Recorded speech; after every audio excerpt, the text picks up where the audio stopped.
எதுக்கு சார் என்ன அடிச்சீங்க? மேல கை வைக்கிற நண்பன் அடி வாங்கும்போது நமக்கு தான் சிரிப்பு வரும். தரேன், அவனையும் 2 அடி அடிங்க சார்.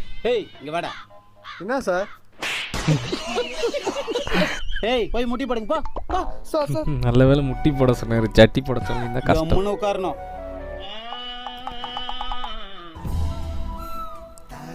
அது ஏன் பசங்களை பார்த்தா மட்டும் இப்படி மேடம், ஒரு ரியாக்ஷன், நிறுத்துங்க, பொண்ணுங்களை நிறுத்துங்க. பார்த்தா ரியாக்ஷன் தான் தெரியும். ஏண்டா மேடம் பார்த்து கத்துங்கடா. சொன்னோன்னு நிப்பாட்டுறாங்க பாரு. உங்கள மாதிரியா பிளடி பாய்ஸ். வண்டி பசங்க ஓட்டும் போது பாவம். ஹெல்மெட் போடணும் தெரியாதா மேடம்? நல்ல வேளை நீங்க ஹெல்மெட் போடல. நீங்க ஹெல்மெட் போட்டிருந்தா இந்த அளவுக்கு நான் பார்த்துருக்க முடியாது. What timing, what rhyming. நூனே இல்லாம காத்தாடி விட்டுனுங்கறான். இந்த ஏரியால எல்லாமே நம்ம தான் மேடம். என்ன தேப்பட்டாலும் என்ன கூப்பிடுங்க. என் நம்பர் நோட் பண்ணிக்கிறீங்களா? சார் சாவி கொடுங்க சார். ஏய் கம்னரா. அவனு கிடக்குறான் போறீங்க பசங்க. எல்லாம் வயித்தெரிச்சல். நீங்க என்ன சொல்றீங்க? क्या क्या क्या? बोल रहे हैं आप? அட